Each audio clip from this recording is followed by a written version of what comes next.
Well, it's a lot windier than I thought it was going to be today, so I hope you can hear me. But anyway, yeah, I'm in Blackpool. Great. So it's cold, it's windy, but the sun's out. We've got quite a bit of broken cloud in the sky. I'm in Blackpool, I'm on the beach, and I brought the new camera, which is the D850. Now you can probably tell I brought the D850 by the title. That was probably the first giveaway. But yeah, I've been hampering after this camera for years, so I'm going to have a bit of a go of it today and yeah, see what it's all about, if it's worth it. So for those who know me, you'll know I have a love-hate relationship with Blackpool. It's just one of those places that I shouldn't really like, but I kind of do. And I think for photography, it really works as a location. You've got so much going on the seafront. You've got the piers, well, 3 piers that go across. You've got the north, central and southern. And then you've got the Blackpool Tower behind. You've also got the lights, you've got the seafront, and you've got the beach. So yeah, it's quite a good combination all sort of rolled into one. And yeah, that's one of the reasons why I've come here now to test out the D850. See what it does.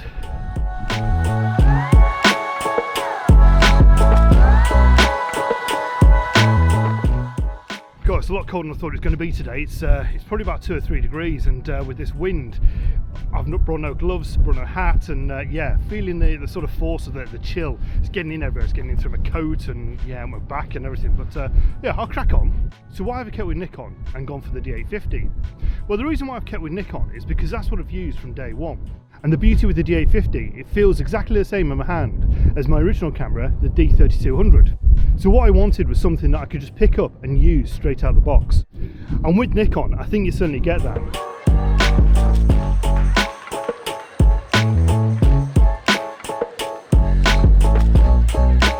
Why did I go for a more old school camera like the D850 and not with the new mirrorless ones?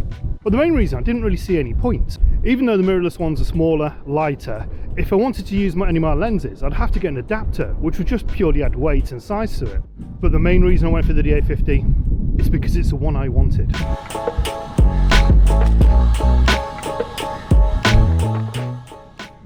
Excuse me, my nose is running.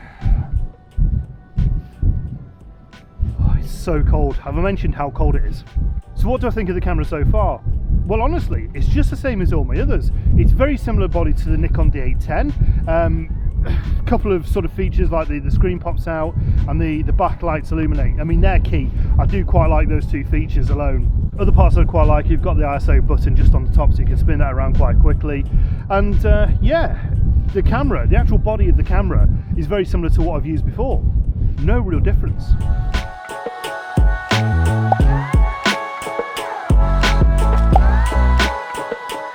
The main reason why people went for the D850 was the large sensor and the 45 megapixels that it produces. And yeah, I've got to say, so far, just looking at what I've captured today and previously, they're working well. I'll show a couple of images now of what I took last night. It was just a quick run out, just sort of take some images and yeah, really just sort of get my hands on the D850 and yeah, just sort of see what it can do really.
And of course there is the argument that gear doesn't matter, it's not all about gear, and it's not. And the reason why I bought this is because the D7200 took a tumble on my last vlog, and well, I'll give you some news about that in a moment.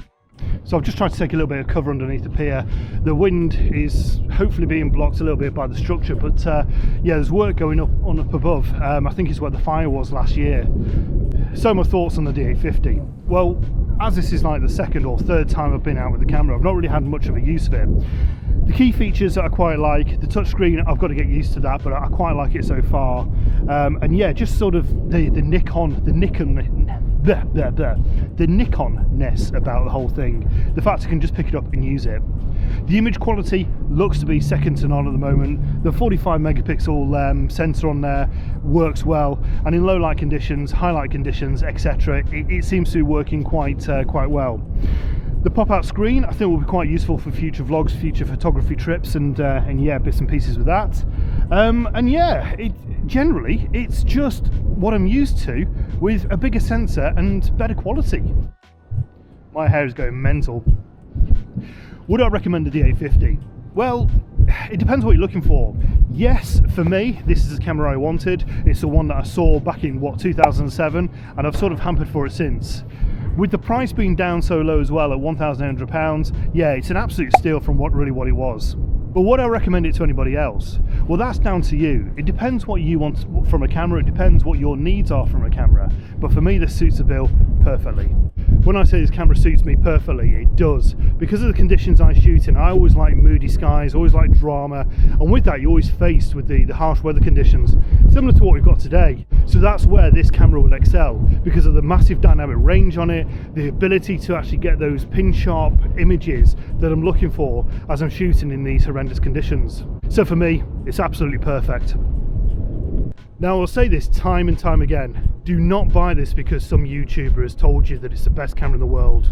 No, do your own research, have a look at it, have a test of it, see what you think. So as I've just been doing that piece of the camera, the wind conditions seem to have picked up quite a lot. Now we've got a bit of cloud, which hopefully we might get a little bit of colour in the sky and might be able to ignite from the sunset later on. So hopefully we'll be able to get something from this.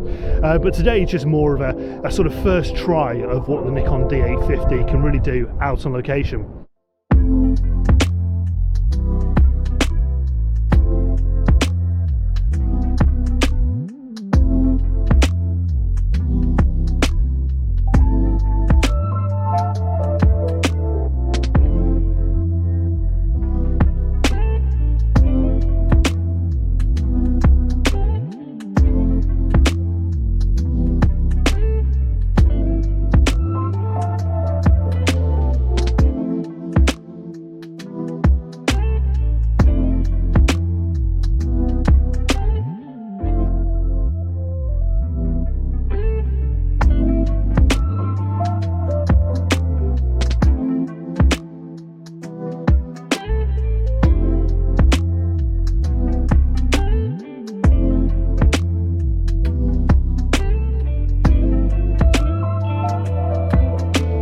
So it's currently 3:15 now. I'm going to concentrate on getting a few images just as the sun's starting to set, and we're fast approaching golden hour now, so early in the winter.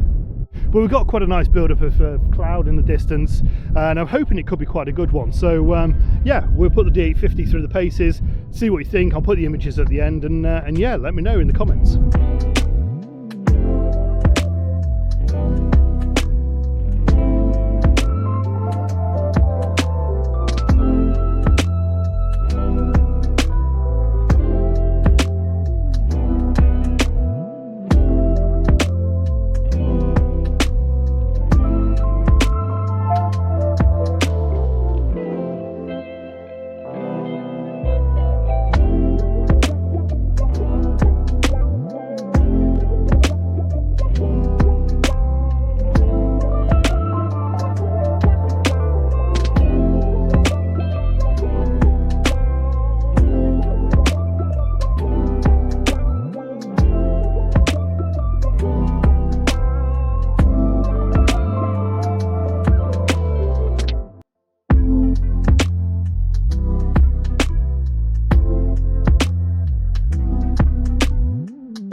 So I'm still here, still in Blackpool. As you can tell, it's dark because you can't see anything behind me. I've got my little light on and yeah, walking on the beach, and whilst I'm talking to you, I cannot see anything else. It's really quite strange. So I'm at the north part, or just by the north pier. I've taken some images there just of the sunset, and I've just put my foot in a really big puddle. So I'm just by the north pier now. I'm going to head further south, head back towards where the tower is. Apparently that lights up at 5 o'clock. It's about 1:45 now. So head there, get some shots of the illuminations, and yeah, just sort of see what the D850 can do in the low light conditions. And yeah, so far so good. I have promised I will tell you what's happened with the D7200, but I'll probably tell you when I get home.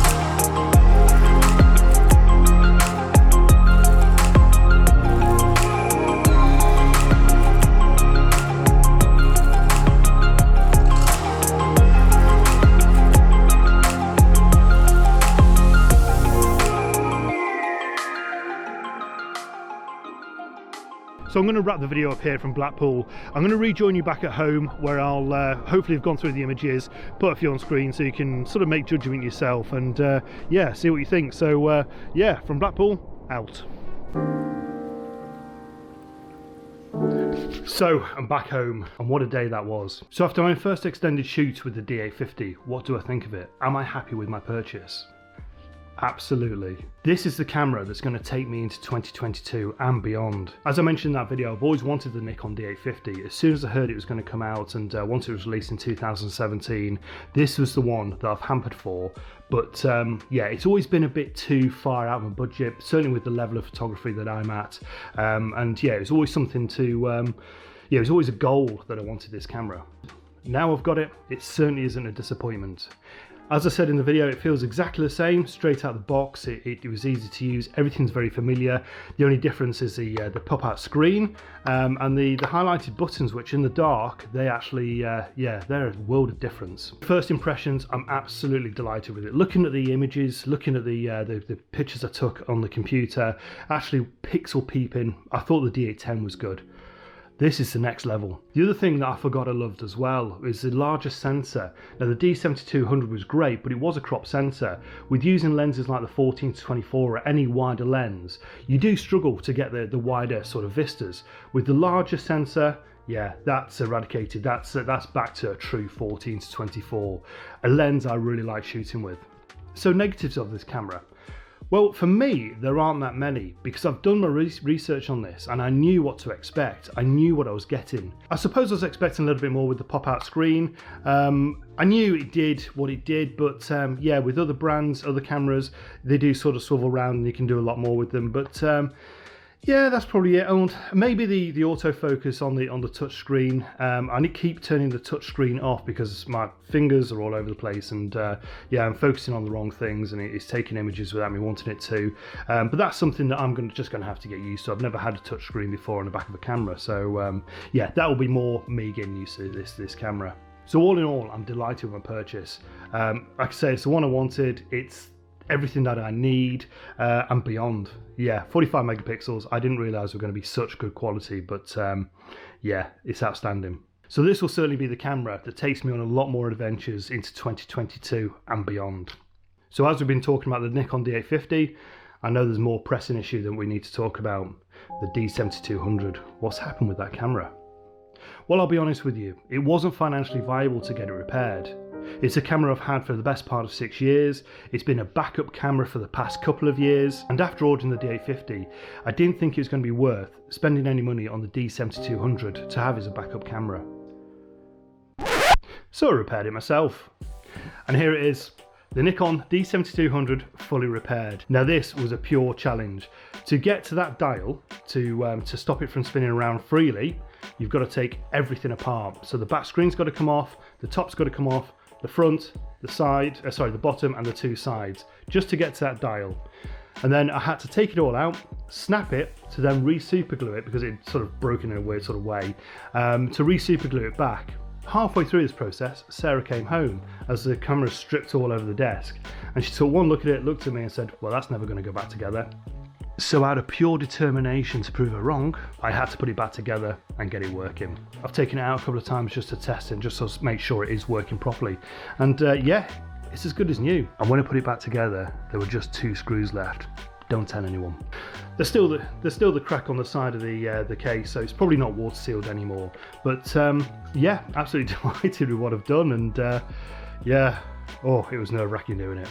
So the D7200 lives, and I'm absolutely ecstatic. I'm so glad I took this apart myself. It just gives you a real sort of insight of actually what's in these cameras, and they are absolutely jam-packed with circuit boards and yeah, bits and pieces that are way beyond my thoughts. So to wrap this video up, I'd like to say thank you for watching this far. It's great to have you along with me. And if you've liked this video, please give me the thumbs up. Apparently you can't give the thumbs down anymore. What's all that about? And if you like any more information on the Nikon D850, leave a note in the comments, I'll get back to you as soon as I can. Or why not just be nice and say hello, let me know who you are, where you're from, and what you thought of the video. So from back home, it's probably time to finish this video now. Thank you very, very much for watching. It's been great having you with me. And yeah, see you again very, very soon. All the best, take care, bye now.